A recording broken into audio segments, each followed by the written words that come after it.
February is Rare Disease Month, and in this installment, I'm going to tell you about another rare disease, gastroparesis. And guess who's lucky enough to have that too?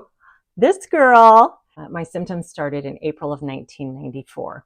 And gastroparesis, when you break it down, which your stomach is not doing with gastroparesis, when you break the word down, it's gastro meaning stomach and paresis meaning paralyzed. And so your stomach is paralyzed. And so food goes in and it's supposed to be like, ooh, gloop, gloop, gloop, enzymes and acid. And then it pushes it on down into your small intestine. With gastroparesis, food just sets in your stomach and it rots.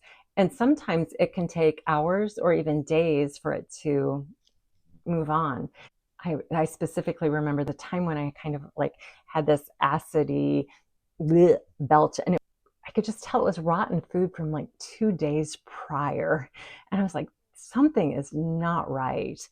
So I had these problems for a very long time. I got a diagnosis of gastroparesis in April of 2015. 21 years after I started experiencing symptoms. That was a lot of nauseousness because I'll tell you what, when you've got rotting food just sitting there, you feel like you're going to throw up a lot of the time, like day and night. In fact, I have bedside Zofran because there are times when I'm still nauseous. And I'm so grateful because my doctor prescribed me sublingual, which means under the tongue.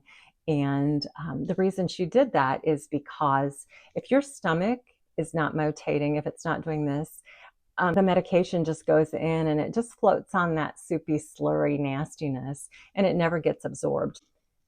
At the time of my diagnosis, gastroparesis did not even have an ICD code. The doctor who diagnosed me with gastroparesis recommended I take Iberogast, and it's just a little bottle of bitters, a little bottle of bitters.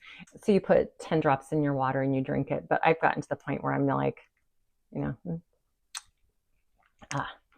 looks a little suspect sometimes, but I'll tell you, it shouldn't be.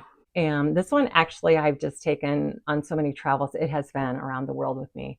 After getting a diagnosis of mast cell activation syndrome in 2022, it's more than likely that mast cell had a lot to do with the gastroparesis and dysmotility that I had.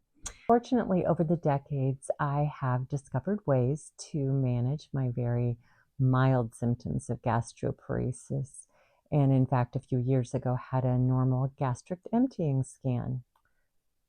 Others, however, are not so fortunate.